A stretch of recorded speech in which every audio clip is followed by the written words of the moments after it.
Understanding the development of our mindset is of great interest. Teachers are faced with daunting tasks daily. Challenging students provide teachers with some of these more difficult tasks. Achutharaman will make a strong pitch for teachers to think differently and explore reasons why problem students need varied approaches for alternate outcomes. It's all about growth. A growth mindset is not just for the business world. Applications in the classroom have critical implications for success too. Students with fixed mindsets believe their ability is fixed. They either have the ability to do something or they don't. Being judged as capable defines their identity. On the other hand, we tend to believe ability grows over time. The mistakes are part of learning, and that effort and problem solving are key to improvement. Learning is not about immediate perfection. It's about learning over time, confronting challenges, solving problems, and making progress. Why is it that some people seem to shine in any sphere in which they choose to exert themselves, and others cannot manage a glimmer despite obvious talent? In today's webinar, you will hear how critically important it is for teachers to be aware of and adjust their mindsets, trusting the power of yet in the realm of measurable results and quantifiable data. Just because a student fails at a task does not mean they are a failure. This webinar offers a guiding lesson whereby a teacher can embrace challenges and know that success is the journey not fixed on now, but moving towards the potential of not yet. A very warm welcome to you, Achutharaman Rangachari, and we feel profoundly honored that you have taken time off on a Sunday morning to address us. Now, if I were to provide you with a comprehensive profile of Mr. Achutharaman, I might require more than the time we have fixed for this whole program. So I will limit myself to a few that will capture the essence of his achievements and activities. Achyuta graduated with a bachelor's degree in electronics and instrumentation engineering from Annamalai University in 1993, pursued his master's in computer science from NIT, and then went on to complete his PhD from IISc. Achyuta is the founder and CEO at Gradsky, which prides itself on value creation for a hybrid peer-to-peer learning platform. Achyuta believes in making positive impacts, spurring performance via cutting-edge technologies. His resume reads like a wish list. He was formerly with Oracle, Sun Microsystems, and also a campus connect specialist. As a professional, he has crisscrossed the globe and has a penetrative experience of leadership roles in engineering, management, business development, go-to-market strategy planning, and execution. Strong and calm leadership qualities are his forte. Experienced at different ladder of management, Achyuta has an innate aptitude for reading and working with people. He has a unique and a rare combination of all aspects of management. He manages his team effortlessly and has a clear vision for the product. He has a flair to promote research-oriented learning and sessions and to share new ideas with the team.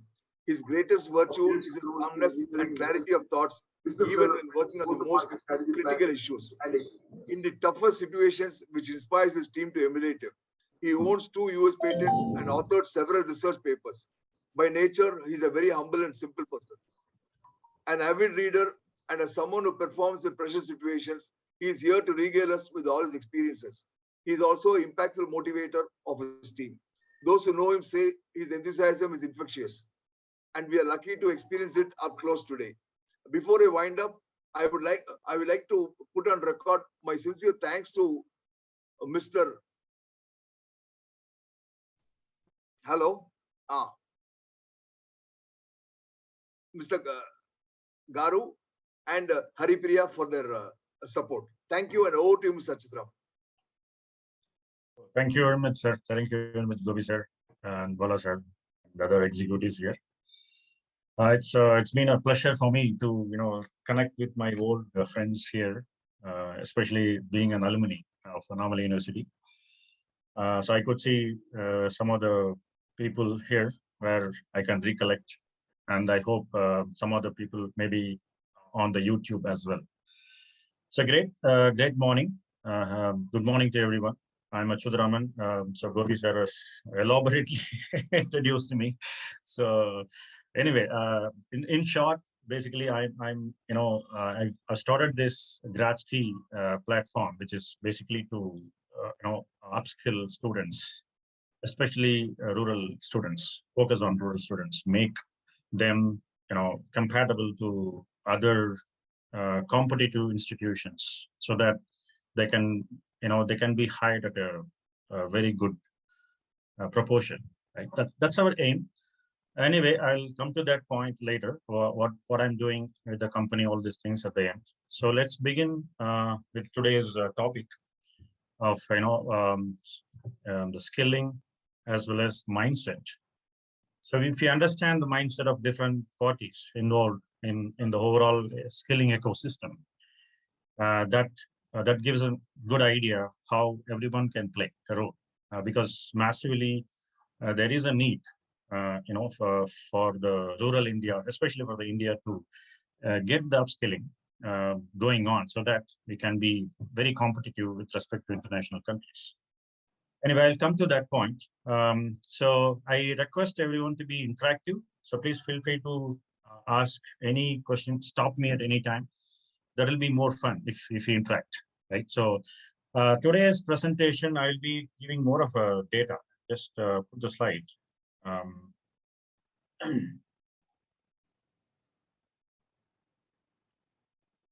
So I like to share a lot of data today, whatever we did over the time. Now we did we research for the last 1.5 years. And then surveys with various students, colleges, professionals, companies. So though most of the things what I'm going to present may be a known factor at a very high level, I'm presenting more data here, plan to present more data here to understand the depth of it, a little bit depth of it, so that we can recall ourselves, what is the challenge everyone has in front of us and how we can contribute to that challenge. Okay, that's the agenda today. So I'll just quickly start this. So I hope my screen is visible, everything is fine. Can anybody just say it's okay? Yeah. Okay. It's visible, Ajay. Great. Great, thank you. Okay, so today's storyline. This is what my discussion going to be. Just put a statement. So I just want to understand how many of you really agree to this statement. So my statement is, first employment is the biggest entrance test to get cracked in life, especially in the professional life. That's what its statement is, right? So this is what the whole discussion is about, today's discussion. And so I just put a question: how much is today's generation prepared for this? Right? So how many of you agree this? Because I know there are the community of here has students, professionals, professors, academicians, all, right? So for different people, so for students, basically, they have not yet come to this stage. So they may be wondering, what is this? And for professionals, always the first job, how the first jobs helped us to start the journey, how it helped. If it's not helping, then how soon we could able to recognize that, jump on, move on, whatever it is. So whatever it is, the first job, the first biggest entry door to the professional life is our first job, right? First employment. So to get that successful first employment, what all the mindset the student should have, and how as a professional we have passed through this stage, right? So how we can get back to the society, how we can come back to the society and say, okay, hi, this is how you can do, and this is how you can be a good you can be a good mentors, good advisors, and possibly professionals can come down and then take some of the critical subjects, so that they can be very good understanding, so that they can, it will help them to enter the door with more confidence, right? Okay, so if I ask the statement to the students, they may say, oh, my biggest entrance test was JEE, CAT, GATE, IAS, all these things, right? Still, they will not come to this stage. So for them, the biggest is some other competitive tests. But who has crossed this, they know. The employers, professionals, okay, it's a nightmare to change. If the first employment is not that good, how nightmare it is to change the profession, and how we are stuck at. So many people realize that, and who are a successful professional, they know, okay, how I took care of the first professional door, and then how I utilize opportunities, all these things. So I'm seeing some noise. I request everyone to mute, unless otherwise we have questions to ask. So academicians, obviously, their biggest thing is, collaborative project in the industry. Obviously, it is not happening in India much, though in other countries it's happening, like US. So great research papers and great conferences. Those are all could be the biggest point for the professors. So anyway, whatever it is, we from the youngsters' point of view, I'm just putting this statement. And then the whole session, what I'm trying to see is, student to realize this fact and what is needed for success, how the mindset and skill would help them to succeed. And similarly, professional, how can they, mentor young minds, not to make the same mistake of what we might have done in our college days, right? So at least we can help them, from that. So academicians or academician can support students. For academician, student is the face, student is the brand value for them. Student is everything for them because with the student only their professional life in the colleges and professors, basically their first primary customer. To my, if anyone asks me, then what I will say is the professors and students, for them, the primary customer is students. If the students succeed, the professors succeed. If the students succeed, the college succeeds, right? So it's a directly proportional. Like in a company, or we have top customers like that in company and professors. I would say students are the primary customers. So if students, we are able to make the students successful, nothing like that. So in this presentation, I shared some interesting data, facts. As I told you, something may be already known facts to us, but uh, realizing some of the deeper facts will throw away a lot of opportunities as an entrepreneur. So I could see there are a lot of entrepreneurs here. So it will give a lot of opportunities for them. And the facts about students' mindset, academic institutions mindset, employers' mindset, about freshers, etc. So I hope this data and discussion will help the students, professional and entrepreneurs and academicians to look back on their strategies for success and opportunities and brand building. So that's our agenda for this. With this, we'll move on.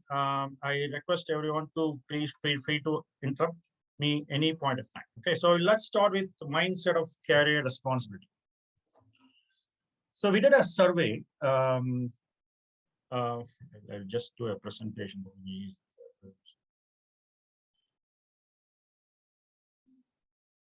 Okay. So we did a survey with different type of students from rural. I don't know, wait, is something is coming up.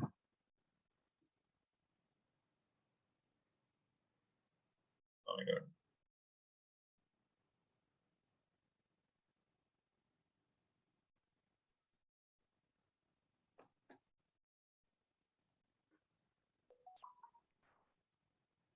Okay, hope it is fine now. So we did a survey to different kind of people. Probably I will switch on my video so that it will help better bandwidth.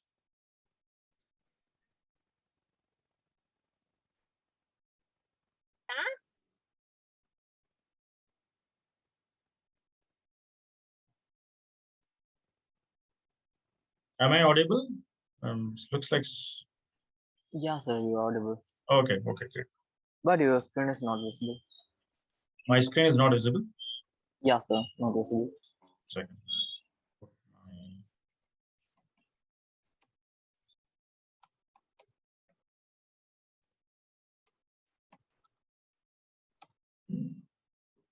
Okay, should be visible now.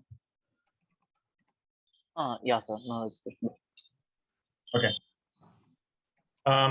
So we did a question, we throw the question, right? Who plays a major role in your career development? Is it a college? So how many of them believes that it is a college, takes a major role? So we approached some of 19,000 rural students. This is excluding students, just go for, just some of them just they have a business. Their parents may be a businessman. They just want to do some degree to continue their business, or some of them want to do marriage. So for them, they just take some degree. So those are all eliminated. These 19,000 students are purely students who are really interested in career progress. So those beliefs that college is responsible for my career opportunities. So I believe I invested in college, so college will take it. I don't know, some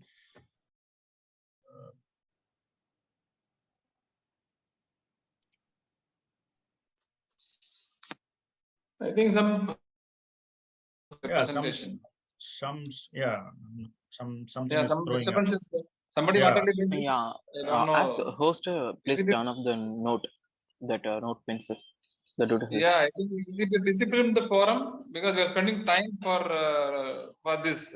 I don't think such kind of nonsense can be done here. I'm sorry. If Okay, there so is, let if me doing some presentation, if the people are not interested, let them walk away. okay, let me stay with this. I'm not Why they are present. doing this? Why these people? Yeah, I yeah. don't know. Okay. It could be my problem. I'm not sure about this. Anyway, so so we just so survey did a survey about this, and so rural students believe, right? So the college will take care of their uh, career. So if you look at the A statement here, believes college would take responsibility for their career. That's what the rural student says. And also they say college fee itself is high. Why should I spend extra for skill development? If you ask a question like, do you want do you have enough skill development in? Do you think you want to do something outside of the college? You want to spend something? This is their answer. 63% of them told, no, we don't want. We believe college will give enough things, and also they believe college will place them in whatever ways. Right. So overall, if you break down this 90%, this is the result. So overall, the rural college students believes that so it will be taken care by the students. Hello. So contrary to that, if you look at the Yeah. premium students, so it's around survey of 6,000 students. They are very clear. Their mindset is completely different and contrast to rural students. Right? They say, okay, is there any? I think I'm seeing some. Is there anything? I'm seeing some noise. Okay, so the premium student says the responsibility is mine. So my career is mine responsibility, irrespective of they study in a very good college. Their mindset is his career is their responsibility, right? And they agree that additional skill development is essential because they are much aware of the scenario outside, and they see, right, whatever I'm learning is very good, it's excellent, but still I'm open to learn outside. I'm open to develop skills outside because of their exposure, I believe. Right? That's what they say. And it's a very dominant numbers. 98% say that, and 100% of the people are open to any opportunities. So that is very prominent. If you go to LinkedIn, if you look for students' profile, you will see a lot of premium institute, IITs, IIMs, IIMs, those kind of college people's profile will be easily available. If you want to look at some of the rural college, some of the local college profiles, I have searched myself long time back. So it was very difficult for me to get. So I was looking for ambassadors. So I want to get the ambassadors from LinkedIn, from various colleges, but I could not able to get them on LinkedIn. So basically they're not visible in a platform where there are opportunities, right? I'm just giving an example. That doesn't mean open to opportunities only that. So what I mean is, if you are visible, then the opportunities can be, thrown to you, can come to you. You can grab or leave it. That's your choice. But if you're not visible, if you're not available, your antenna is not up, you're not able to pick up everything, right? So the premium college students are very much opened up. So they are very much, with their antennas up, and they are looking for opportunities, and they grab it and analyze whether it's good for them. If it is good, they will take it. Otherwise, they will leave it. So that's a kind of mindset, and it is a very drastic scenario, right? So why I'm saying all this thing is just if you understand the mindset of different students, then obviously we can target them in a different way, and we can approach them in a different way to make them, what is the gap and how they can come up to the level of um, premium institution And even I believe some of the rural students are capable much more than the premium candidates, premium students.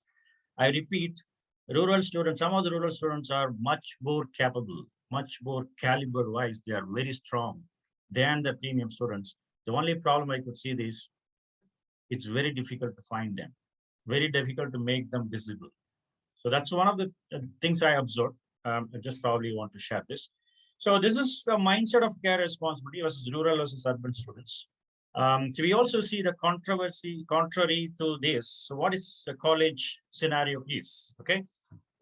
So the quality trends in campus placement, government versus private institutions. So government is mostly the IITs, IIMs, IACs, all these things, and lot of top government colleges in various arts and science, whatever areas, compared to the private institutions. Again, it's breakdown to rural, urban, and premium. You can see that. So the placement wise, the premium college is always 100%, irrespective of whatever branch it is, right? They got able to make that because they have a very great potential of peoples. So they can able to sell their students easily, 100%. And also the relative placement quality index, which is, which is basically, something is coming up again. I'm not sure. Should I stop and start?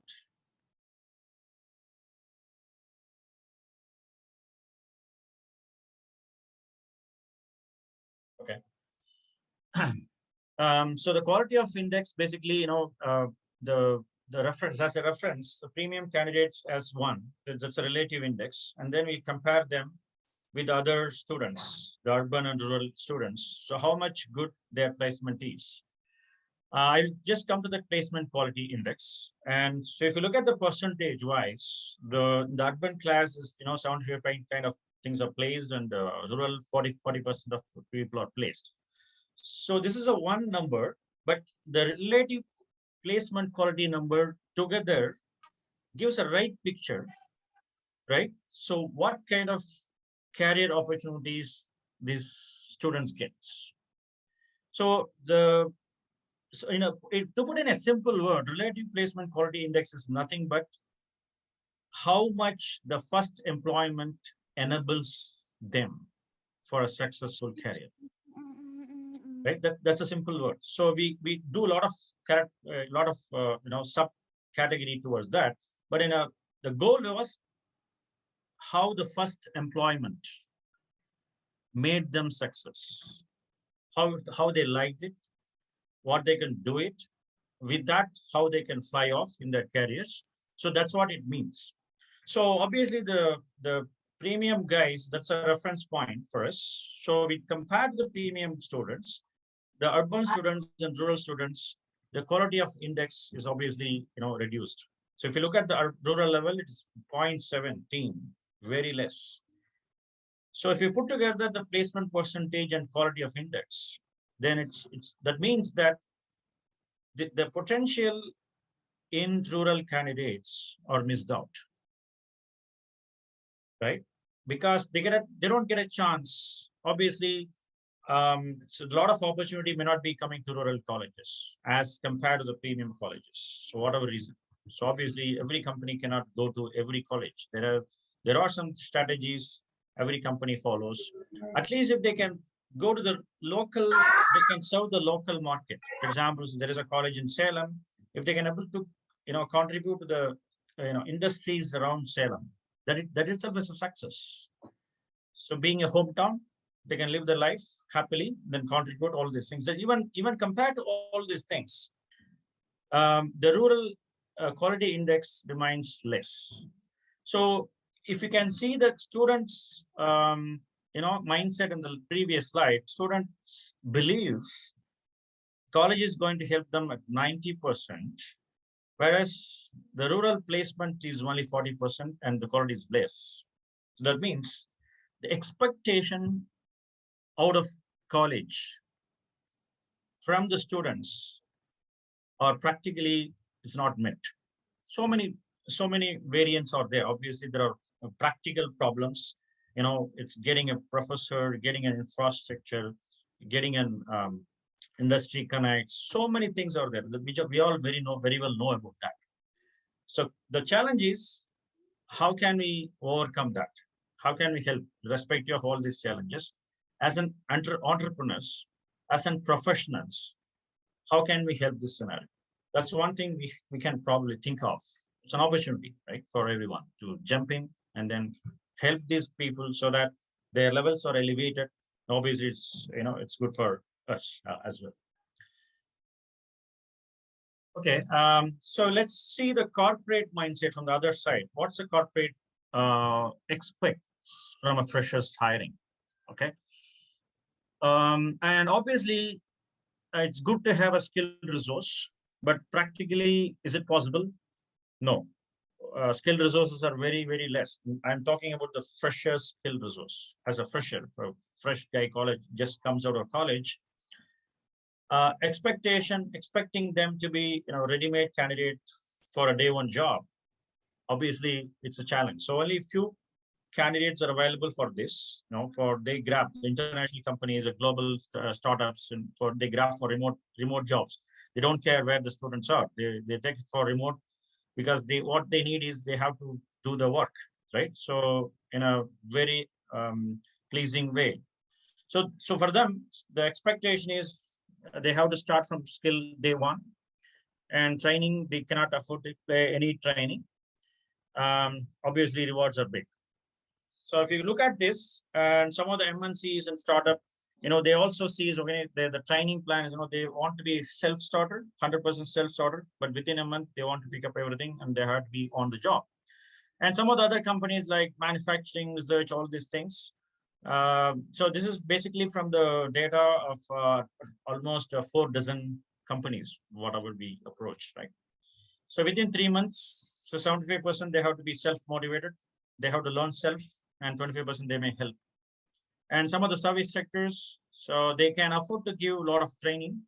Obviously, they can take the people with lesser skills, they spend something on the training. That's why they take the rewards off to compensate on the training. So this is a scenario. I don't know how many students knows about it. As a professional, we know this equation. So if there are any students here, please concentrate on this. This will give you a picture what is expected from you, from the corporate, and where you are in this ladder, and how there is an opportunity for you to get high in the ladder. Obviously, you have to put effort for that. You have to gain skill. What kind of skill you have to gain, how to gain, what kind of fundamentals you have to get strong. All these things matters. So if you want to aim high, a lot of people, I have talked to some of the students in premium colleges as well as in local colleges. So a lot of them says, okay, I want to hit the star. That's a common thing, right? The expectation is high, huge. But unfortunately, they don't have the proper guidance how to reach there. So if they knows the, what are the ladders in front of them, how to achieve that, it definitely help them to make a better first job career opportunity for them. So that's why I just put this data. The next data is very interesting. This is a trending skills, right? So there are a lot of trending skills, and how the US and India, gets an opportunity to take the freshers with the trending skill. This is again a comparison with mostly the MNCs. So who hire in US as well as in India, and some of them hire only in US, some of them hire only in India. But most of the data collected are from the MNCs who hire the similar skills in both places. I think that's a close comparison we could make. So these are all the verticals in the word. So if you can see that, in all these things, there are something available. There are obviously in some area, very less digital industry automation, less people are available. The IT software, the huge potential, huge number of students are available for them. They can be deployed from day one. That's what it means. Whereas in India, even in IT software, that's a biggest hiring market, for the freshers, right? I believe more than 85-90% of the hiring happens in IT software for the freshers. Even there, this number is very much sad looking. Just 35% are ready to be deployed from day one or within a month. Obviously, maybe this is from top institutions, most of them, and some of them may be from other institutions. I don't have that breakup, but this number doesn't match with respect to the US. So US also struggles, but still, they got able to get freshers. So that means they can hire more freshers. In India, we have a lot of freshers population. We have, I don't know, maybe 10 times more than the USA students population in India. So there is a lot of opportunity for the companies to hire, but the problem is this. So some of the areas we don't have, I think most of the areas, I would say, not some of the areas, most of the areas. So the students don't have the trending skills, but somehow the hiring happens. How? That's a question. We'll take that question in the next slide. So I'm not saying because of this, the hiring is not taking. The freshers hires are taking, it's a good amount. But there is an opportunity to get improved. That's a message here. So anyway, let's look at this in the next slide. So how they develop these skills. So skill development US, the institute curriculum itself is, so what I observed in US curriculum is it's a cross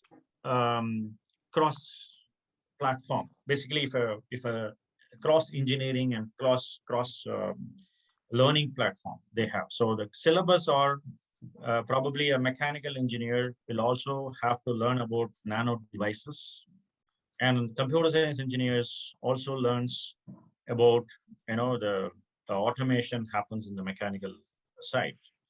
So whatever is needed, because its application is it's across. It's not specific to that particular the engineering subject or or science subject or whatever it is, right? So some of the application goes across. So biotechnology needs computer science expertise. Like that, the automation, it's across every subject it requires. So artificial intelligence, data analytics, data science is common across all these things. So they learn cross-cultural subjects, cross-department subjects. So that makes them more able to understand from the application wise, able to understand how it is used, how it can be deployed in various scenarios. So this is the one thing which is predominantly missing. Some of the institution in India, I'm seeing this is coming up, but predominantly this culture is missing in India. So we are basically they're siloed with their verticals. So the mechanical departments only only have most of the syllabus in mechanical subjects. Now it is coming up slowly. They care mechatronics, and some of the combinations are happening, but it is not that much as I compare to the US syllabus. That's the one thing which makes them to understand the application, right? And the second thing is they don't fear to get the skill outside college, wherever it is. For example, Coursera is predominantly, a lot of students goes to Coursera, studies there. Whereas in India, Coursera is mainly for professionals. Some of the professionals use it to upskill themselves.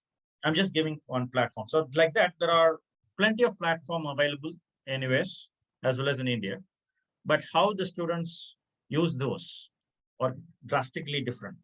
So in US students, they take this and they spend money to get the additional skills, which is of their interest or their domain. And also the internship happens at a very reasonable, very purposeful way. They get into the industry with internship and really work for some of the project or something like that. Whereas in India, most of the internships are kind of a namesake. Very few internships are really, really worth to understand, to get the skill. from the industry. So these are all the gaps. So obviously, these are all not a small gaps. It's a very sensitive and realistic gaps which we need to fill somehow. Any questions so far?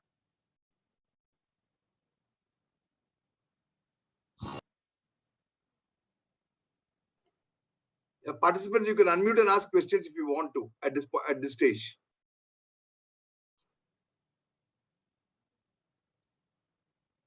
Yeah, you can ask any questions that will be interesting. So Yeah, that so, I can listen to good you. morning, sir. Good morning, sir. Myself, Meenakshi Sundareshwar. I have a question, sir. That institute curriculum, what is the meaning of institute curriculum? So in India, there is a curriculum.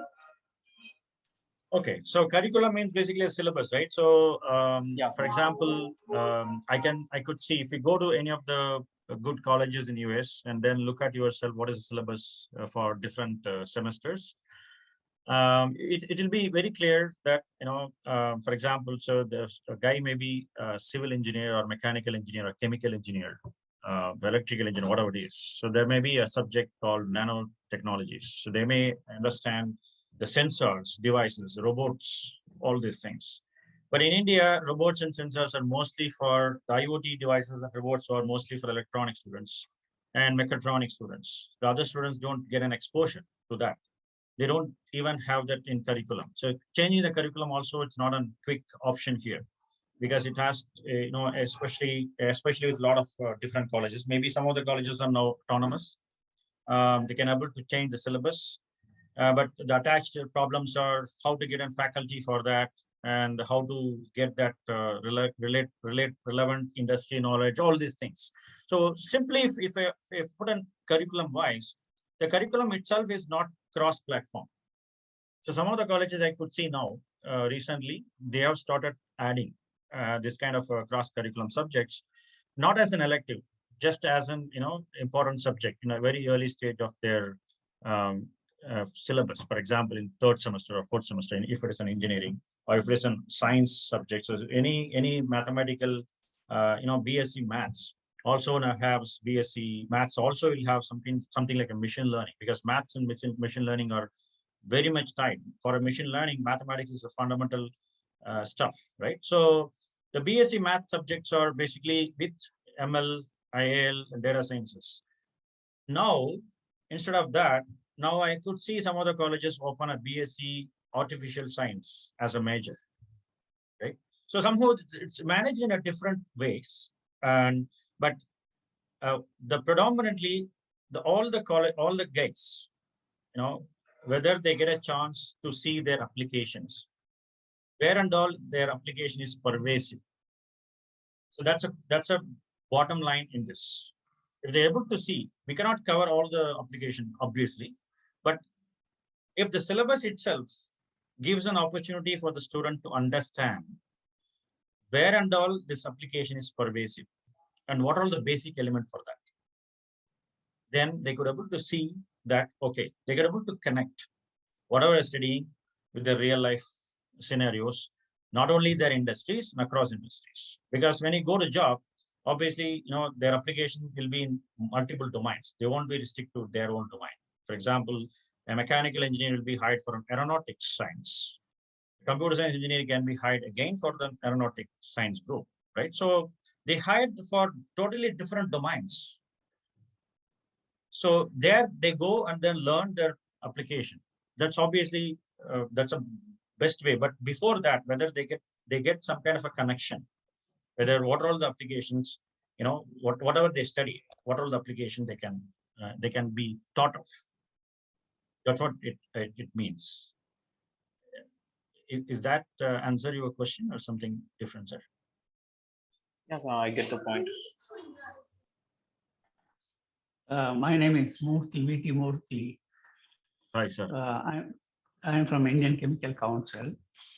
So what happens is we have together with all associations formed a skill training center to update the knowledge of the academic students who are coming out of the college, what the industry wants. This we have been talking for a long time, but recently we have started this course for the last 3 months, and we have trained about 3 batches. So what we do is we give about the experts, people who have a lot of experience in the industry. They come and give lectures to these students for about 20 days. And 10 days they go to the industry where they see the actual practice, in practice the machinery, various machinery. Of course, this we are restricting right now to chemical engineering students.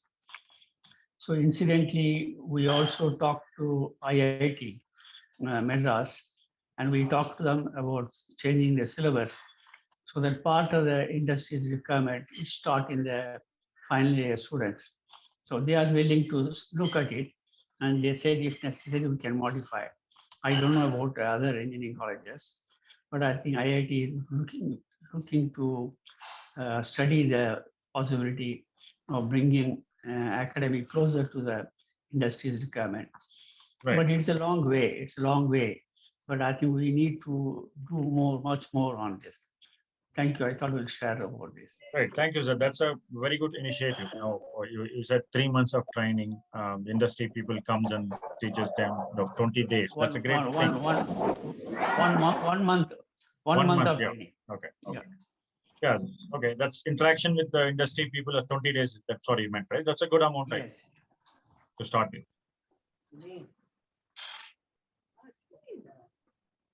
Great. Okay. Nice to know, sir. Thank you. Any other comments from whatever discussed so far? Questions, your inputs?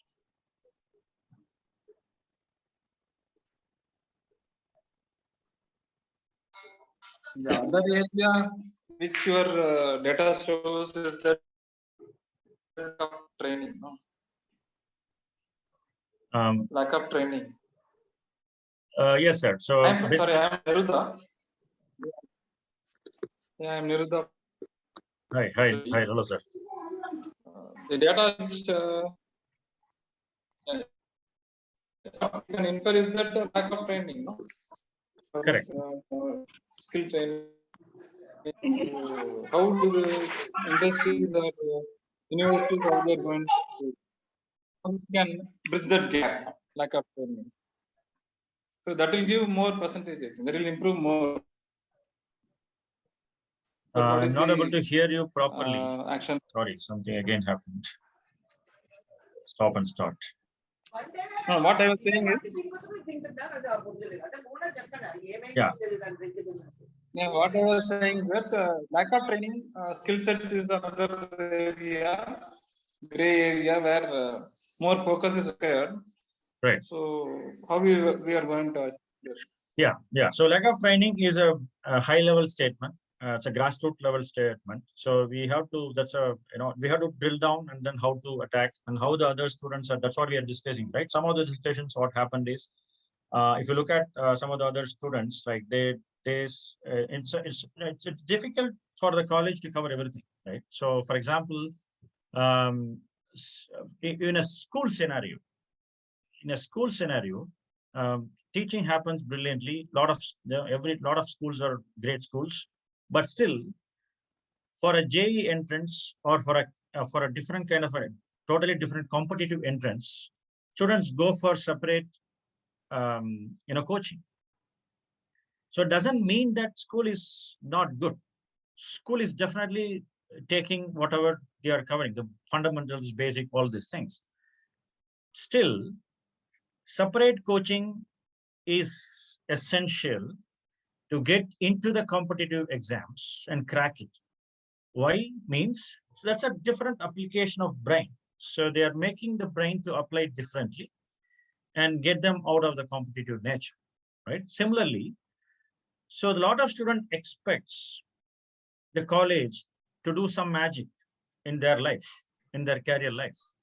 But realization has to be, the student mindset has to be that it's not only college, they have to look outside for possibilities.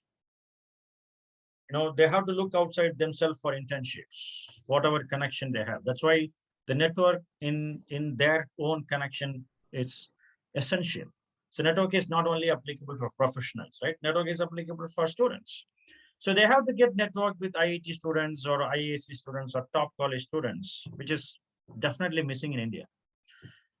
So once they mix and mingle with them, they get a lot of ideas how they approach and how they get into some of the internships, useful internship, and how they gain the skills possibly, or they can learn from them itself. So there are a lot of options. So the mindset of students should not be limited to whatever studying in college is enough.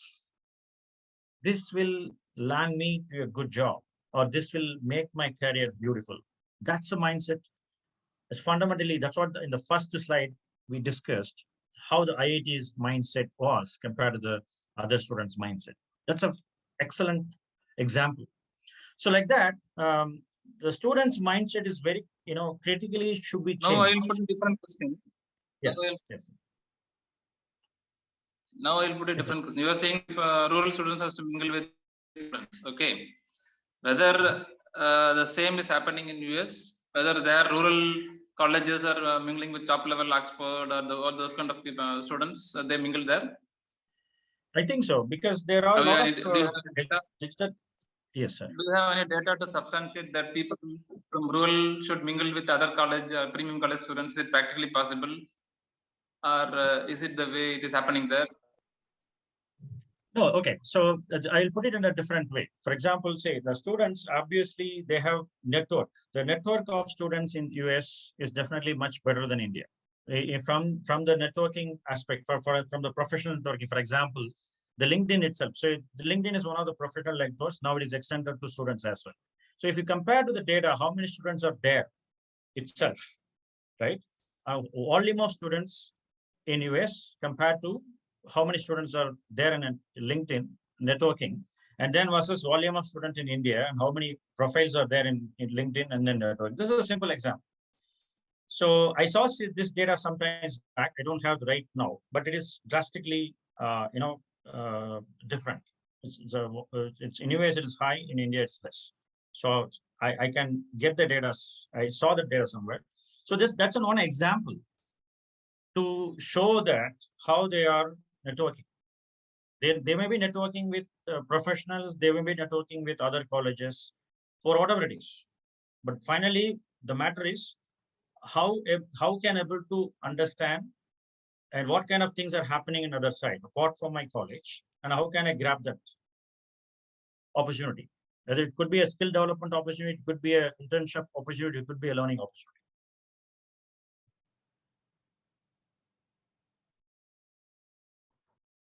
Achutharaman, this is Shanmuhammad, Thank you. an alumni. Can you hear me? Yes, sir. Okay.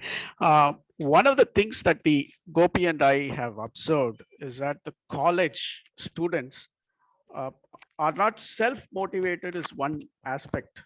Of course, I personally feel the self-motivation is a big factor. But how can college help in the motivation aspect? Because I will tell you a personal scenario. When I had a need of developing something, when I reached out to this, the reason why I'm asking you this question is there are so many students who are participating in this session. And this is one thing that I have observed when I interacted with a couple of them. What they are looking for is an opportunity, but opportunity linked with some kind of a return back. They don't look at it from a experience point of view. They look at it from what can that give me? I am saying it can give you a lot of opportunity. It can give you a lot of exposure. It can give you a lot of experience. But what they are looking is entirely different. That is where I feel the bridge has to be filled so that whatever you do during college is more of an experience or a skill enhancement rather than anything else. I don't know if you would agree with it. Yes. So yeah, obviously, yes. For example, say, the student obviously expects some return, right? So whatever they do, they expect some return. Obviously, all whatever the skill development they do, obviously it is return is the career. For example, there are a lot of competitive, tests or programming tests, or even in other, not only in computer science, in other areas. So many other competitions are happening, which are very well recognized and watched by industries, right? So participating in that gives them an edge. So the problem is how how the students can make themselves visible. That's one of the fundamental problem, because of just because they are in rural or just because in some other college, their hand should not be tied up, that their visibility factor should not tied up if they are very potential students. So if IIT guys are obviously visible because a lot of companies comes to them, a lot of career opportunities comes to them. They also themselves, self-motivated. They make themselves visible all the places. But similarly, the potential students in wherever college it is, rural or local, whatever it is, the college, there could be a cell in college where they can be encouraged, or and first of all, the information has to be shared to them. Okay, there are so many competition going on, so why can't you attend? So if they attend 10 competitions, 11th competition they can break it. So that kind of a constant encouragement has to be there for them. So like that, so once they become visible in whatever form they have, those kind of opportunities should be thrown to students. If not, the student themselves understands and identifies. That's a one role college can play, I believe, in my opinion, to help them, because some of the college students are, not that much reach out, or may not be having that much motivation to for themselves to try out what is happening outside, in other areas, other world, other domains. So that's where one kind of a counselor or kind of a direction can be given to them, so that they understand the opportunities. Once they understand the opportunities, obviously they have to try for that and grab it. They may not grab it first time, that's fine. So they can get it in multiple times. That's another angle to it, I would say. I, I, For, I, for, ag- I agree with the college point of view, but there is also this mindset of the students that need to yeah, change, yeah, yeah. which is the more you do, Right. during college is more of experience and exposure rather than looking for something. I mean, Right. they go abruptly. If you put something in front of them and you talk about non-monetary aspects, they shut them off. Yeah, yeah. I understand. That I feel is a major mindset that needs to change, where Correct. both Correct. college and the students and the outsiders can leverage the skills that can be made available, and the skill enhancement that can be looked by the students because of these opportunities. Yes. So one more interesting, fact I just want to share it here. Just came to my mind. So when we are doing interviews, I've been doing a campus interview since 2004 onwards. So go to a lot of colleges, from representing various companies. So we, when the panel, we discussed so how it was going on, all these things. Um, Whether it is an IIT student or non-IIT student, local student, or whatever it is, the common factor, what we, what the comment from all the interviewers I have seen predominantly multiple times is that students rate themselves at least 30% higher than their capabilities, right? So that so that means they rate themselves high. They think they are higher than what they are. So nothing wrong in it, but uh, what I just an observation. What it tells is, um, so they want to achieve bigger. They want to go bigger. That is there, obviously. So for those students, for some of the students which they don't have the fire in their belly, or they don't have, put their efforts, that's very difficult to change. Even the students who has, the fire, who want to achieve, even for them, I believe what we think is, the directions, and then they're not given the real scenario. That's why they're thinking they're 30% at least, higher than what they think. They're not exposed to real applications, or they're not exposed to some of the conditions Right. So that's another scenario. So you are talking about multiple things here. I'm just trying to get, even with the motivated students, there are some guidance, there are some mentorship are missing today, which make them more realistic.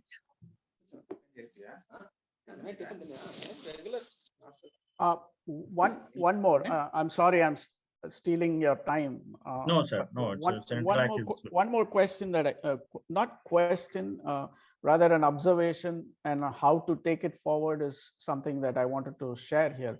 One is taking Anomaly, our Faculty of Engineering and Technology, as an example. Gopi and I had a marathon discussion some time ago with one of the students, and what we observed is that the question predominantly that comes to their mind is, I agree that there are not going to be premium companies coming to my campus interview. What next? What can be done for me to go pitch myself and get myself employed? How can I do it? How can the college help here? These are questions we had no answers for. But then taking our college as an example, there has to be something from the college front to get these people exposed to companies which take up laterals, as we call it, into their company. So they need not expect the campus interviews to be their predominant job seeking front, but the lateral. So the bank of companies who can hire them has to be available, for which they don't have a clue of who to go to, which company to apply. What can I do? This is one observation that we had, and we need to look at how we can enhance this, right? Correct. Right. Gopi can share his thoughts also, because he was also part of that. So that's why I agree, completely agree. So some of my friends' sons and daughters are studying in US. All of them are not in great colleges, but how they, the same problem for them also, right? A lot of companies doesn't come to them campus, so they have to approach something, themselves. If they approach themselves, whether they listen to them or not. That's why the networking is it's makes them very impactful. They do a networking with them. They show what are all the skills they developed and prove them before even joining the. Sorry, yeah. So before even going for the interview, there's they develop some kind of a network and then prove themselves. So again, these are all all cannot do this. I agree. This is not a very scalable approach, but at least the scalable approach could be something like, nowadays, obviously, there are virtual interviews are coming up. There are opportunities are there for remote jobs. That is enabling the interviewers to, go for any college, irrespective of the place and the brand. So, so if the physical thing is not there, then that is another thing. But for everything, something has to be there. For example, okay, I'm a company. I need some kind of a specific skills. So if I know somehow this college students has that skill, at least if I go to this college, approach this college, I can get at least 2 people. Then why should I miss that college? Right? So that is another angle. So it's not an easy job at all. Definitely, it's not an easy job. But creating a particular, it's also so many center of excellences are created in colleges.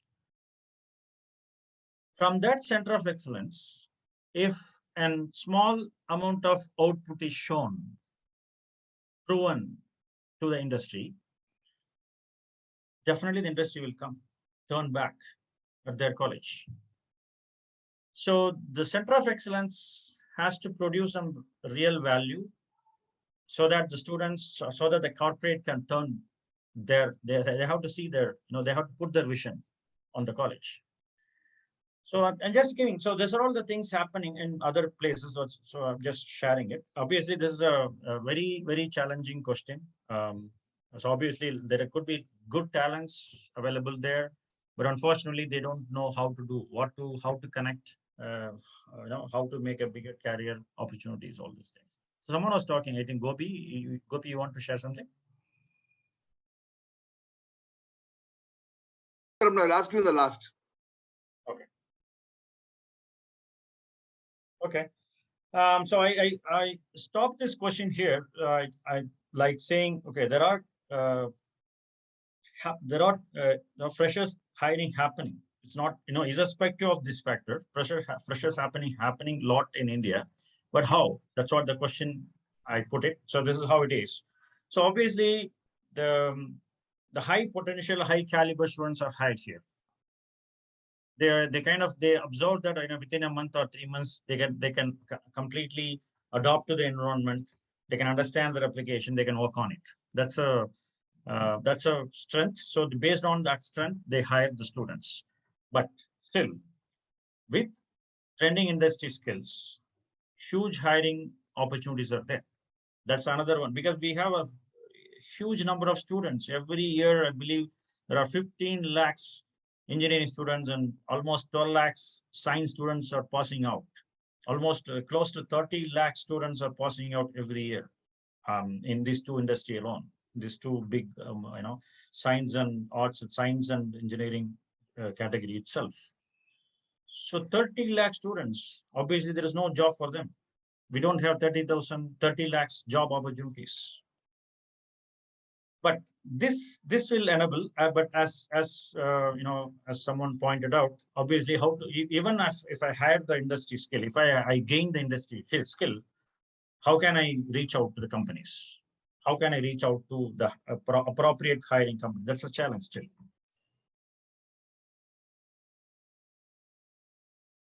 So fortunately now remote job opportunities are there coming up. So it is time to cash in. So we can, irrespective, we need not be depend on the local jobs. So remote jobs opportunities are available in internets and all these things. This is another way. So people mindset also should be open to other opportunities, like not only the campus interviews. If you are open to other opportunities, obviously they have to look at a lot of other job opportunity sites, and what is the skill required, how can I prove myself, how can I match myself to that skill that is expected there. So all these things will trigger. Once they look at all these avenues, then they can themselves understand, okay, where I am and how can I change myself, what kind of skills I have to develop. So those thinking will come. But if you're not exposed to all things, then they may think, okay, I'm here, I'm studying good in college, so I will be taken care.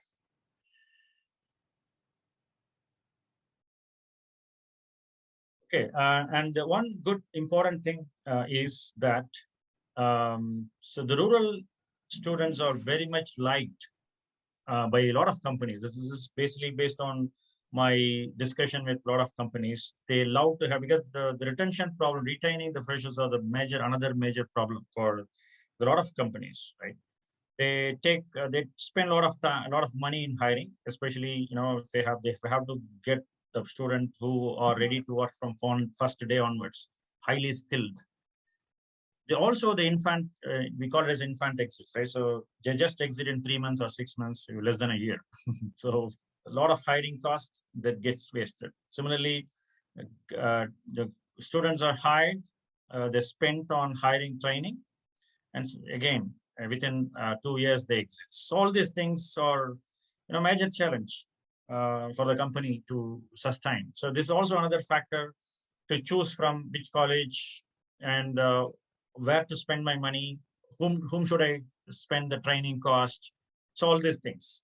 So one good thing is with the rural student is that in my opinion, my interaction with a lot of companies, hiring managers and HRs, they strongly believe that the rural students are loyal. They stick to the company at least for 2-3 years. 3 years is a reasonable time. That's what they think. So that's one big advantage is there in the rural colleges. So if with this advantage, if the skill is developed, they have a great avenue to fly in.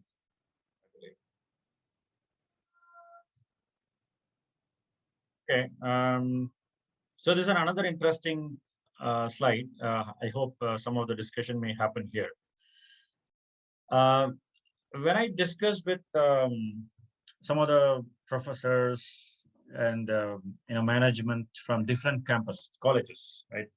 Government premium IITs, kind of sectors, IACs, and private colleges, top private colleges, and rural colleges. Even there, the industry skilling is nowhere. There is no industry-specific topics or taught in, especially in the undergraduate program. That's so the strong belief of government premium colleges or that we enable their foundations, we make them high caliber students. That is enough. So once the student's foundation is rich and their caliber is high, they can be deployable by any industry. They can quickly learn. They'll become a quick learners. That's what they highlight. That's what they make. They don't want to spend too much time in the latest trending industry skills, which is keep on changing. Obviously, I cannot change my syllabus to accommodate all these things. That's an argument. That's an interesting argument. The fact is that we all know the input of the premium colleges itself is good. These IITs and IACs and all these colleges, the input of student itself is good. So further, with their strong professor strength, they can able to make them a high caliber students. It's possible for them, but for other colleges, it's not possible. They cannot sustain in this model. So that's a challenge for these rural and private colleges. They cannot take their input as, they cannot fix their input as only, they need to run the show. They have to run the college. They have to give salary to all these things. So obviously they need funding. So that's a challenge. With that funding, with that thing, how to make students high caliber, that's the biggest challenge for them. So they have to compensate on other things like, they prepare for the career, for the campus interviews, maybe 6 months ahead of time or 1 year ahead of time. And, prepares them well according to the industries coming to the campus and make them, sellable objects.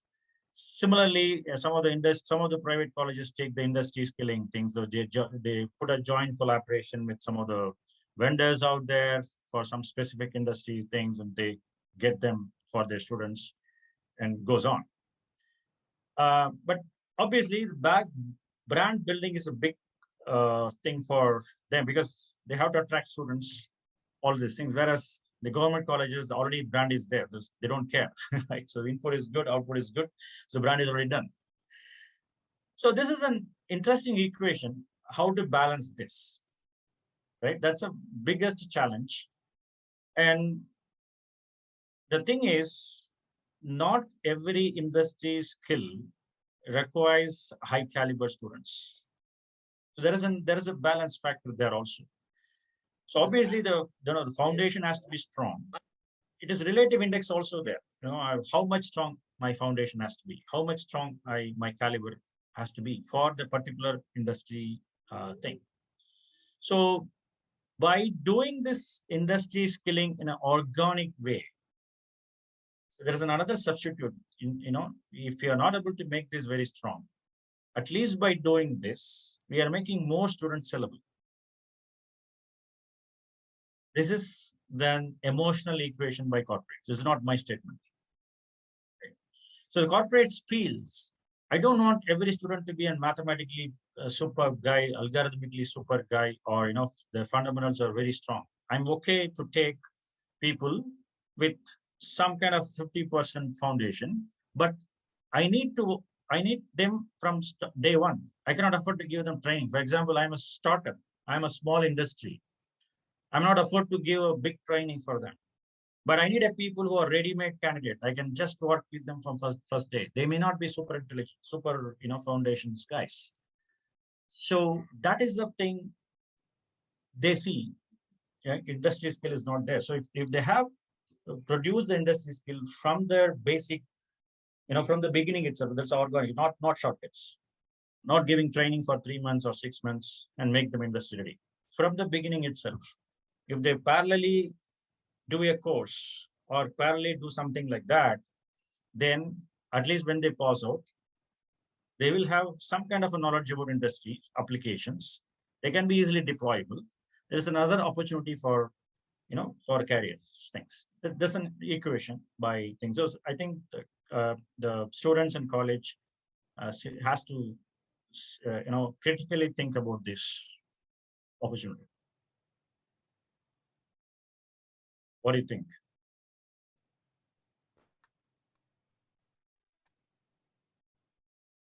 So it's a correct approach.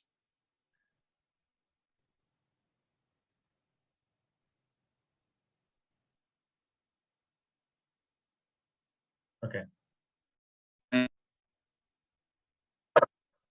Because the people just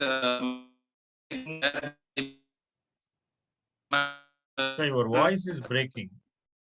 Sorry, you're not audible at all, sir. Okay. Yeah, go on now. If you have a question, please go on.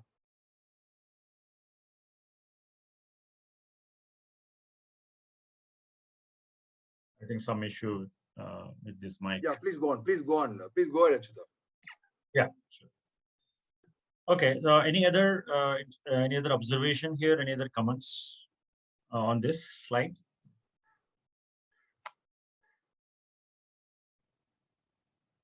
This is not only by top companies, also by local companies.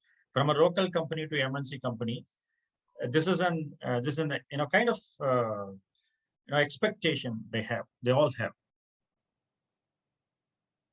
because obviously it is it's good for them from the corporate point of view. It's good for them if somebody comes up and joins them with a ready-made skill. They can use it. They can use them from the day one.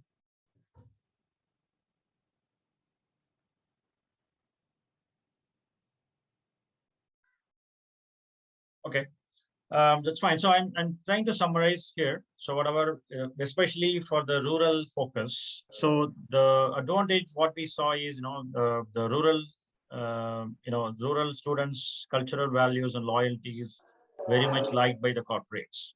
They can use them from the day one. Anything? I don't know. Okay, I think my voice is. Okay, so the mindset of students are that they depends on college for their career options, and the college or relative index, the placement relative index is very less. The realization is must, and obviously that means either jointly together with college or with their friends or with their network. So they have to get this, at least these two strong foundation in industry skills, so that they can get more opportunities. They should not be restrict themselves with whatever available within campus interviews, all these things. They have to outreach or outlook for opportunities outside other than campus interviews. That's a mindset students should have. Then they will definitely find out various opportunities. They will see how that can happen by means of so many other things that we discussed, like networking, and then going out for getting the skills and learning from others. So many other things may have. So that's the one thing. The critical mindset of students should be that, in my opinion, for the sake of a lot of corporates, just go outreach, just go out, try, learn new things, and equally try to network and showcase your capabilities. There are so many avenues possible. If you're willing to showcase, then you will find out what are the possible avenues to showcase yourself. So then you can stand out from the crowd. Opportunities are plenty. Definitely, believe me, opportunities are plenty. There are today we are. I don't think we are hiring that many young freshers, but need is more. Even when I was hiring in Oracle and other companies, we never met our target. We never met, even one time also, we never met our targets. There will be X number of students we have to hire, but we ended up in hiring some Y number. That Y is always less than X. And after that, the whoever is joining will be Z. That is obviously less than Y. So the gap between Z and X is huge. That means we are missing out. We are not able to hire. This is a fact, I believe, across industry. The reasons are, we discussed, the either foundation or skills or both together is best. The foundation and skill is best. The latest trending skill is the best. If not, at least some kind of a foundation and skill is good. So the combination permutation, we don't have that much students, and also the showcasing problem, networking problem, how to showcase themselves. There are plenty of opportunities nowadays coming up with the digital era. So you can reach out to anything. Not easy though, but through your, there are a lot of competitors will be there for you. You have to go on top of them. So this is at least for the students who are critically potential students. For others, obviously, you keep gaining skills. So obviously, at least local industry or wherever it is, as long as you get a first job at a satisfactory level, doesn't mean it's a small company or a big international company. It's a local company. Wherever you get an opportunity, the right opportunity, then obviously your career will be succeeded, because you are landing up in a right job, irrespective of how big the company is. If you like that job, definitely you can shine well. So don't worry that you have to always land in big companies and ABB or Google or whatever it is. You can land up in a very small company, still you can shine. What you need is a foundation, strong foundation skills. And obviously college has to focus on various ways how to give them. Obviously they cannot do everything themselves. They have to have a strong purposeful collaborations with so many so many other skilling agents or skilling things. So then they can give justice to their college students, because students are their face value. So that's about my talk today. I think almost timing is also nearing 12. So I stopped my presentation here. So any other questions? I put my email in the chat box so that you can contact.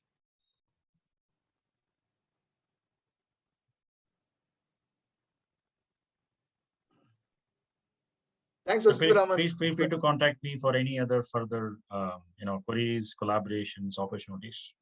I'll be happy to work together. Thank you very much, Achutharaman. Fantastic session. Also, we take this opportunity to thank all the participants for participating. So one other comment I heard in the chat box is, Mr. Narutta says, companies are trying to put pressure on industries for pre-skilling too early, but not very early stages. Obviously. So without foundation, your skilling cannot be effective. But what we are dealing is not the school children's. The guys we are dealing is post-school children's. So that means right from the day one of their college life, they should know their vision. They should know how to stand themselves. Obviously, they should know where to focus on. So obviously, only studying the subjects alone is not sufficient. Look for opportunities how those subjects, whatever studied, whatever is interested subjects, how can that be applied? So we are dealing with a mature, so-called mature crowd here. Students are not school students. We are dealing with college students. So in a college, in my opinion, we should not spoon feed. Obviously, we can only mentor, guide them. So they have to come up themselves, and they should have that interest. So creating an interest to them is, I think, the number one tough job, and that's a must job for every academicians and equally professionals also. We both have a common goal, right? So we have to create an interest without making them pressure. Obviously, the foundation value has to be there. Without foundation values, nothing can work. So I agree, Niruddha, on your fact. But obviously, the industry pressure is basically is not just by their requirement. It is also basically from the expectation compared to the other countries and other options, all these things.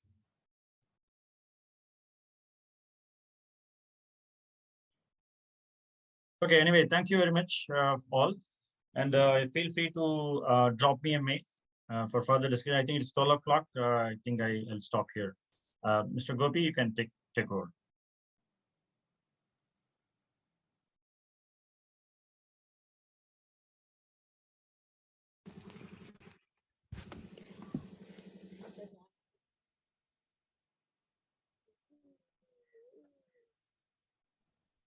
Sir, I think you are talking in mute.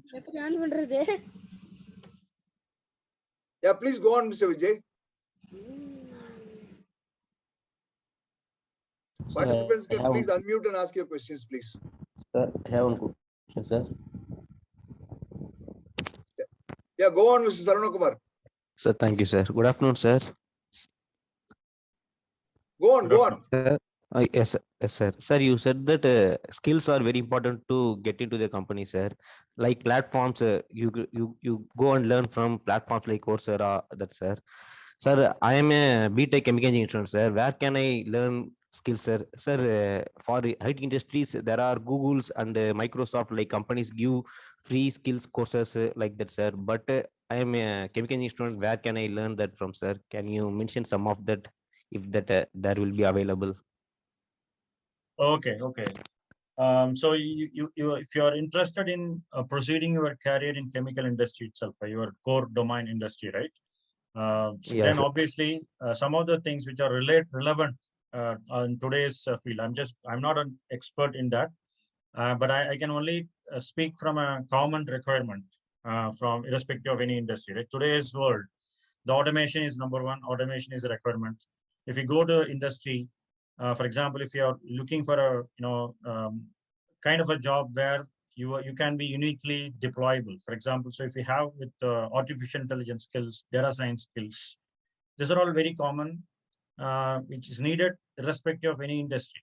So whether you are a chemical engineer or a mechanical engineer, these are all some of the foundation, I would believe. So it's going to be a foundation in future, right? So now it is the thing is changing.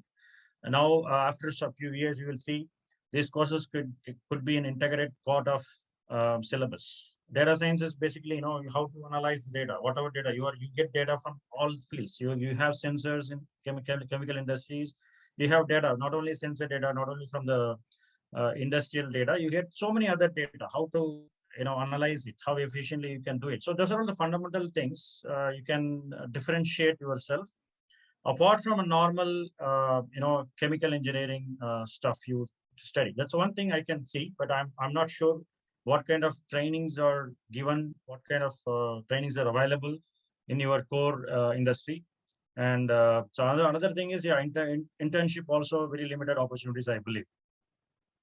So my limited knowledge, with that limited knowledge, what I could say is, I think you can try to get some of the common skills like data science, artificial intelligence, get into that so that you can additionally, you obviously will have some more additional skills so that you will be placed little different than your peers.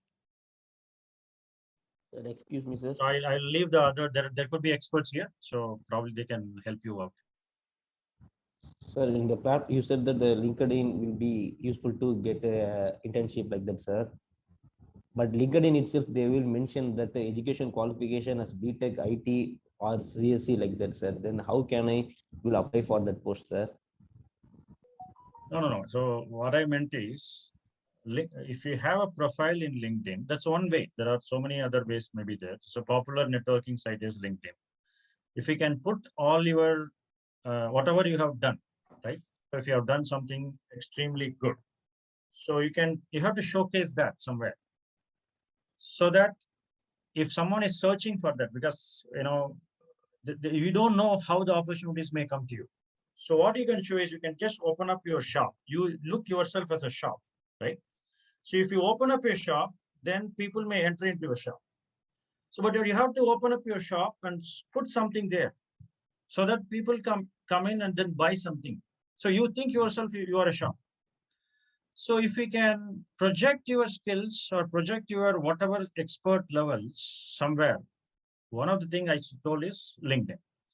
Then if somebody is looking for that skill, somebody is looking for a person like you may be good at marketing, you may be good at speaking, you may be good at writing something great. So you might have done so many other things, or you might have done some projects in your chemical industry, which is very unique, which people want to see and get connected to you. So unless otherwise you showcase that, so you may be losing that opportunity. That's what I meant.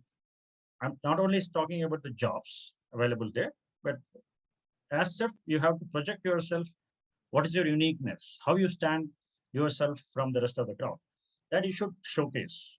That's another avenue, for others to attract to you. Yeah, sir. Yeah, sir. Aruna Yes. Kumar, probably Mr.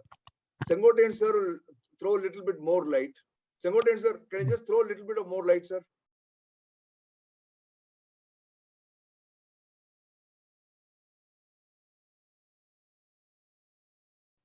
Yes, sir. Sivaraman, sir. Please go ahead. Yeah, go ahead, please go on. Very good afternoon, Mr. Achutharaman and Gopi sir. It was a very good session. Mr. Achutharaman, I do have one question. You said about the skill set. That was a very good one. But the problem what we are facing right now is, see, we are coming from core background industries. And today the freshers are getting recruited even for a 1 lakh package as a fresher. That's what we are hearing. But whereas at core industry and a small company like us, MSMEs like us, it would be difficult. So how to manage that sort of situation? Okay, we are, as you rightly said, we are expecting only 50% of technical knowledge and more 50% balance on the attitude. That's what we are looking at. But still this challenge we do face, because we are ready to pay even say 20, 25K, but people are not willing to join. So how to manage those situations? Yeah, so it's an interesting question. Yeah, we have come across this situation many times. Some of my friends are having operations in rural places, so they face the same challenge. So one of the thing is there are plenty of resources available. Meaning whether you are looking for engineers or MSc, BSc students or whatever it is. So resource-wise, there is no dearth at all. There are plenty of resources available. Only thing is, not everyone gets a top range salary. So a lot of students are jobless even after they complete their things. That's very obvious reason, right? So it's because so many college students, as I told you, there are around close to 30 lakh students passing out every year. Obviously, 30 lakh students don't get a job. So the thing is, how to get into the local college. That's what my friends, what they do is they get into the local college, they do some kind of a collaboration effort in their same area. They try to, give some kind of a practical training to them from the, pre-final years, whatever it is. Somehow they try to engage them. They filter out the good candidates. That itself is a big task. So if we have a smart filtering out techniques, then you can quickly filter out and then, give them, because you are putting your effort, you are putting your energy to them. So they should be able to grasp that. And they should be willing to come to this industry also. Both matching has to be, both the way matching has to happen, right? So those kind of thing can be done so that you can utilize the local potential, and which may be working out well for the range of salary for you, because they can stay locally, and their life can be settled with the local thing. That's all just from my friend's experience I'm sharing. There could be so many other ways. Achutharaman, as you're aware, this is also being live streamed on YouTube, right? There is one comment or question from that group, because they cannot directly ask you. They've tweeted there. Question is from Mr. S or Professor S. Ganapati from Faculty of Engineering, Gindi, Annamala University. Could you please elaborate on the skills expected by the industries from the students? That is a question.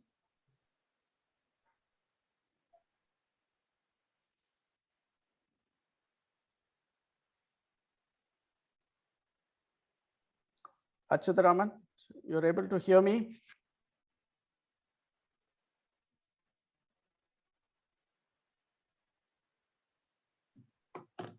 Achutharaman, are you able to hear me? I think it's looks like it's freeze on my brother. Yes. Achutharaman, you're still there? I think it'll relog it.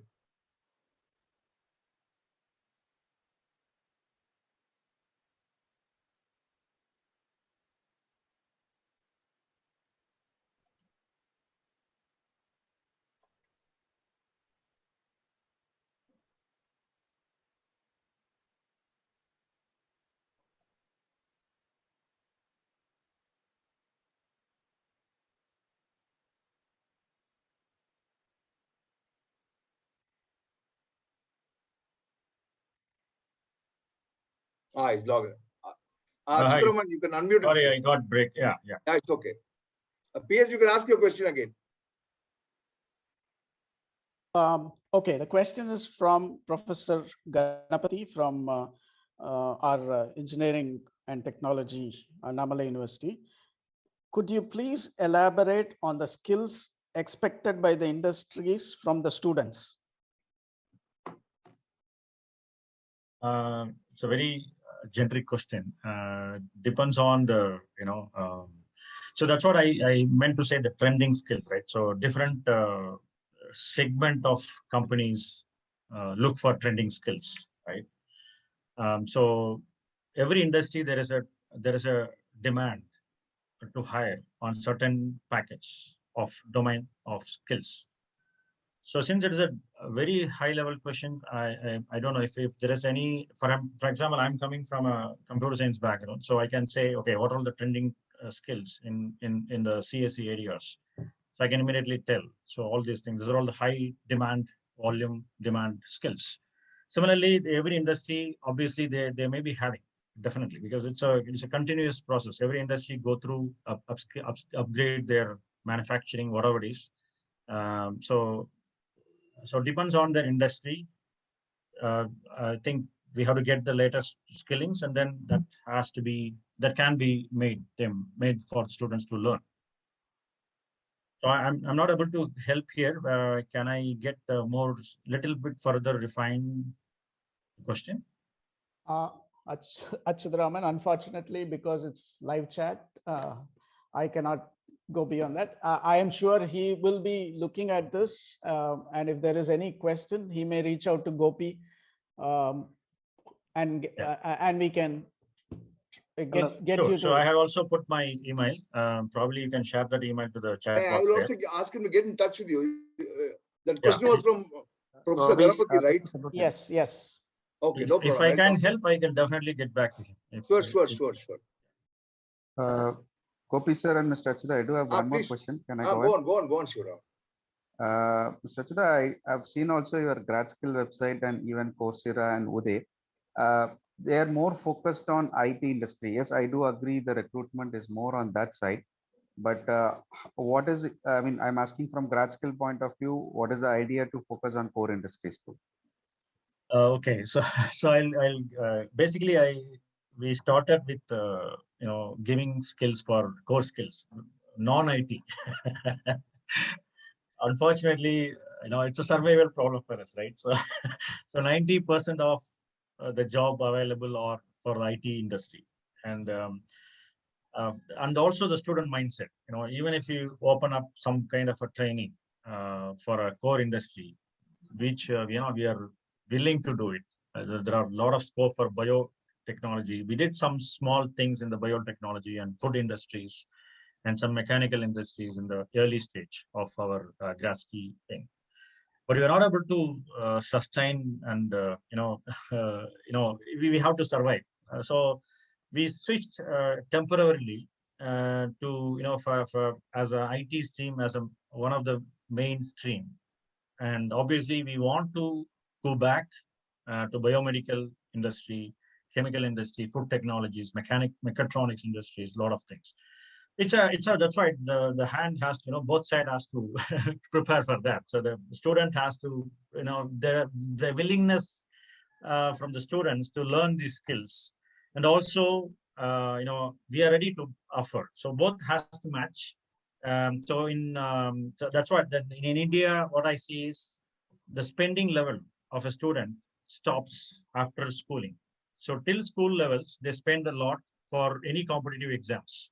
For example, they start to prepare for JE from 8th standard onwards, 8th, 9th, 10th, 11th. So every year they're ready to spend 10,000, 20,000 rupees to get through the competitive exams. But once they through the competitive exam, get into the college, whether it's any college, right? So after that, their spending level drops almost to zero. So that's why I put in first statement itself. The biggest, and biggest test is first job. So till they achieve the first job, I think the spending should not get dropped. They spend a lot of money for the college. So they argue that, okay, I spend a lot of money to the college has to take care. But it may not be a fair argument because my career is mine. So if I have to shine in my career, so I have to understand how much I have to spend. So I have spent till my 12th to get into this. So after this, should I spend some more to get into the biggest career opportunities? So that's also another mindset, right? Parents as well as students. So these are all the practical challenges. So that is, I believe in the same boat, there are a lot of entrepreneurs maybe there. They want to do a lot of things. There are huge field in IoT area and biomedical science. So many things, they want to do, but because of all this kind of practical difficulties like what I face, maybe, a lot of focus is given to IT, the training and other things, and other areas are kind of, it's a matter of time. I think it's it's a matter of awareness, a matter of mindsets. As soon as it changes, things may change. Thank you, Mr. Achuda. I think with today's competitive world, spending on first job itself may not be sufficient. I think it keeps going. Thank you. Thanks for the feedback. That's true. That's what happening. Actually, the students come out and then realize they pass out and then realize, oh, okay, I don't get a good job. So they spend after that for upskilling. That is too late, but still not too late, but it is late, right? So they spend a lot of money and then they get into a better job. Even in our courses today, the large number of participants are passed out students than the final year students or third year student or second year student. We want to do program from the first year student onwards. So organic way of growing skills. But still, we could see that only the passed out students want to do upskilling. they realize that. But the students who are doing their college, they still, that realization has not yet come to them. No, it should come from the parents' point of view. Parents are ready to spend during the first year of college 5 lakh, 10 lakhs. It should come from the schooling. For example, for my son, we do the practical science course every year. From class 5th is getting into the practical science. So we spend about 30,000 rupees per month. Maybe today it might be a very expensive one, but after say 6 years, it might yield you for him. Right. Right. Thank you, Mr. Chitra. Thanks. Thank you, Achutharaman.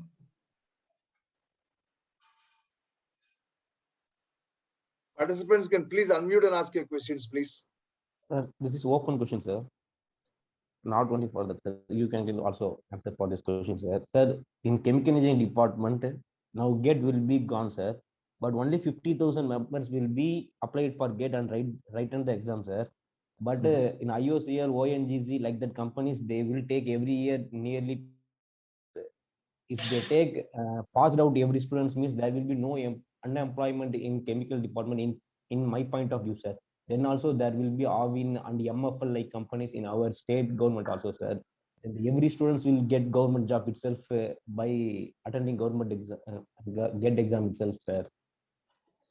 Can you answer this question? So true. Do you think? So, what is your opinion? Do you think they don't want to Sir, take sir, students? sir, in my point of view, every year graduating from chemical engineering department is less number of students only, sir. I checked Google and BCCN uses also, sir. There will be 45,000 nearly last year passed out from a chemical engineering department, sir. Yeah. In my So point of view, sir. correct. Even in that 45,000. So you said 10,000 is, this ONGC, all these things are hiring. Basically, their employment strength is 10,000. Obviously, fresher strength may be very less. But do you think they resist to hire freshers? I think as of today, I also believe they resist to hire freshers, not because they don't want to hire. They want to hire. Every industry wants fresh force inside, freshers inside. But at the same time, they cannot afford to. They're also their budgets and other things. They cannot afford to train them. That is their problem, right? So if it is a trained resource, I believe definitely they will take it. That's a whole ecosystem, right? So from a student point of view, okay, students thinks that there are a lot of opportunities. Why we're not getting? But from the corporate point of view, they want to hire a lot of freshers. Today, as I'm telling, in India, the number of freshers hired is very, very less. That's what I'm told an example also. No, I think that example is not only for IT industry, also for other industries. Some of the industries don't even go for campus interview because they're damn sure that they won't get even a single student.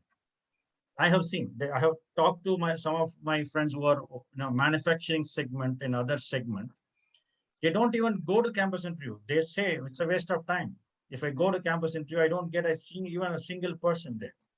So that's a kind of mindset they have. Maybe I'm not sure whether the mindset is true or wrong, but the projection from a college is, or from the students, is not sufficient enough to, put their eyes and come back to this college. That's a big gap. Only IT companies are going campus right and left for all colleges. So the biggest challenge is how to attract other industries to come to campus. What is the problem? The college has to try to understand majorly and then find the gap. They can fill the gap. Obviously, they will come. Why not? They can. They're allowed to hire freshers, I believe, at least to some extent.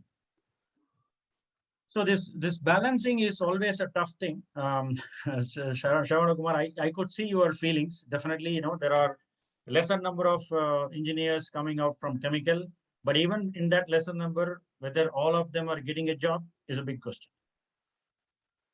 Sengoten sir, can you just share your thoughts also, sir? Yeah, I'm Sengoten from BPCL. Bharat Petroleum. Yeah, Bharat Petroleum. Yeah, good afternoon. The thing is, you have to see the trend as on date in the oil industry, starting from ONGC to the refineries and then the marketing. The trend now, if you see now, the oil the usage is going to be reduced. That is the future. You can see EVs, a lot of EVs coming in, two-wheeler, four-wheeler, everything. Maybe the heavy vehicles would be there for some more time utilizing oil products, fuel products. Okay, so that is one aspect of it that you have to understand. And so what you should do is, if you want really in the energy sector itself the job, so you have to get into renewables, and then there you have to search for things. If you are expertising in that area, yes, there are many people, many even private people trying to put up renewables and then using those renewable energy and then going for marketing it. So that area, yes, flourishing. And the oil industry is not, you can say, sunrise industry. It is rather the other way around. So that has to be taken into account. And if you are still wanting it, what is another trend is, you can say, people are wanting to reduce manpower. Even BPCL now going for privatization. That is what the government is trying to. And so they are asking us to reduce the manpower to say half or one third to that level. So that is another area. So if you are really interested, then probably you have to get in with some contractor who is, I mean, a reasonably good contractor and oil industry. So that is another way of it. Otherwise, getting into oil industry has got even risk also. So you have to think of getting into oil industry as of now. But then, of course, maybe for another 1 decade, we will be able to survive. And after that, we have to see what are the changes coming in the future that one cannot predict because the EVs are very, very fastly coming up. So that trend you have to catch up. So this is what I mean, I want to say. And if you are going for other industries, it's in many industries. I mean, if you are a student, if doing some say 5th semester, 6th semester, and all that, every semester end you go for the liking industry of yours, and then get the different things, different problems, different equipments available over there, and what is the process. Those things will help you in attending some of the interview that you are going for in other industries as well as for the oil industry. Yeah. Achutharaman, there is another question on the YouTube live chat. What sort of special skills required for a mechanical engineering student to get core placement with good CTC, except IT? And what are emerging areas in mechanical field? This is from Mr. Nityanandam T. Okay, so yeah, obviously so mechanical field is now it is kind of a mechatronics, right? So a lot of things in industry automation, robotics, and IoT devices. There are, if you look at the companies, for example, who are hiring mechanicals. For example, so Honeywell may hire a mechanical industry and then put them into automation. And similarly, different industry hires mechanical thing. They may not be a core mechanical industry, but still hire mechanical engineers if they have a right skill of automation, robotics, and IoT devices, because it plays. You have to deal with sensors. You have to deal with where the man cannot go, right? So where a robot can do something. So if you have this relevant knowledge about those things, obviously you will be hired in multiple applications, applications domains, not only in mechanical area, because your same mechanical skills are used there, but you have to look at from a digitized point of view. I think that's a need of our today. That's why at least I could see that a lot of robotic courses, IoT courses, and those skills are very much appreciated by the industry. That's a trending skill, I would say. Apart from core chemical thing, core mechanical things, and industry automation.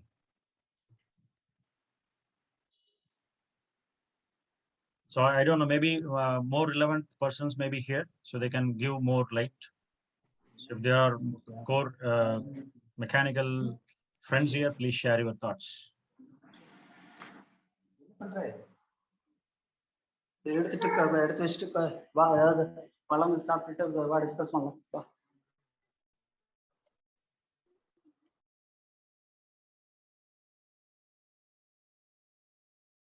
Any questions? Any further questions? Sir, excuse me, sir. Sengoten, sir. Solunga, go on. Sir, I seen in YouTube, sir. In Tesla also, their power stations are by using gasoline only. They give power to the car, sir. Gasoline. Okay. Then there would be need of petroleums in future also, I think, sir. Is that a right or wrong statement, sir? See, Sarvanan, you please go through the recent trends as Sir was saying, no? Sir, yesterday Tesla will get a big crash in share market, sir, because the EV are not that much efficiency as a petroleum vehicles like that. The news is spreading all over the US like that. I seen in Polymer News, sir. Okay, that is one side, but I know doesn't mean one company fails. The entire industry is not going to pick up. But this is a trend Okay, that you sir. can see. Even for house purpose and industry purpose, now government is boosting to go for renewable energy rather than Okay, sir. Thank you.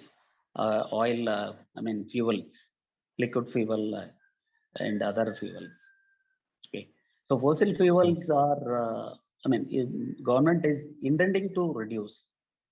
A lot of implications are there on the foreign exchange spending by the government, and of course, even the whole economy is now depends on this. So, lot is to be done. So definitely, somebody will bring something more also. It's not only the wind energy or the solar. A lot more are there. Even people are trying for hydrogen, green hydrogen sort of thing for fueling. So that thing, if it comes up in a big way, then EVs will go like anything in the industry. It's not like we are having some fossil fuel internally, and majority we are importing. Say about 85% we are importing, and major outgo of ours is the fusel. The petroleum import. So this definitely has got a lot of implications, and that we have to see, and the trend is going to be different. It's not for the fuel, because we are in the industry, and I'm in this industry for the past 30 years, and Mr. Gobi also is there in the same industry, so he would be able to give more guidance for you. Okay. Yeah, thanks. Yes. Is there any PSU for renewable energy sources, sir? No, all the PSUs, including BPCL, is trying to go for see, marketing side. We have gone for charging stations, which means electrification, electrified vehicles. We are going for charging, right? So that side is going to be there, and renewable. They are thinking of going in a larger way. In places where the land and other things are very cheap, as well as more solar type of things, or wind energy could be achieved. So this is what the industry trend. Okay. Okay, sir. Thank you, sir. Yeah. Right. Any further questions to Achutharaman?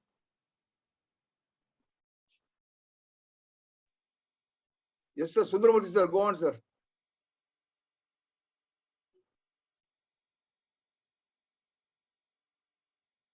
Hello. Sundaramurthy, sir. Go on. So I think you are able to hear, no? Yeah. Yes. Please go on. Please go on. See, Ms. Sangotan was only telling about the oil industry.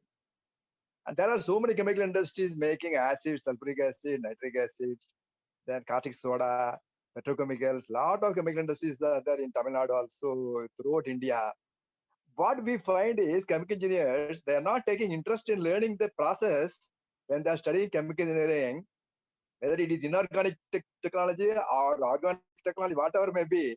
Practically, they are not at all knowing any manufacturing process in detail. What are the materials are required for manufacturing? What is required for the process? These things are not at all known. These colleges has to bring in importance to make interest for students to go in process industry. See, by telling the computer, then artificial intelligence, machine learning, this is not required for chemical engineers. They should know chemistry and manufacturing processes, how to make any chemical. This is what my opinion.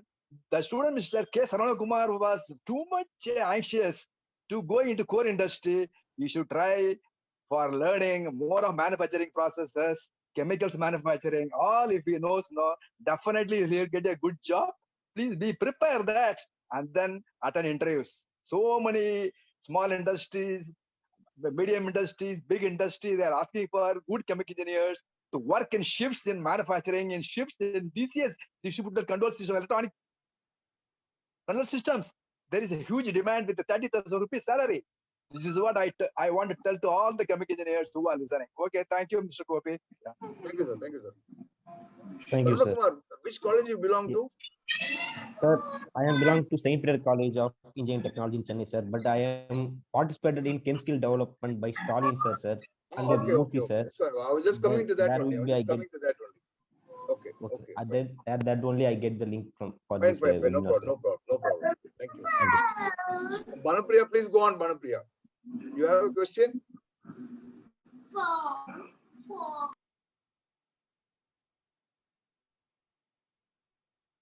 Okay. Anybody else has a question to Mr. Achutharaman?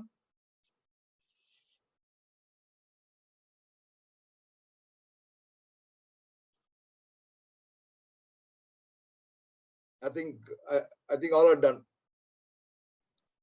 Thank you, Achutharaman. It was an excellent session. Thank you, Gopi sir. Thank you all. Yeah, we had a lot of us had a lot of takeaways. It was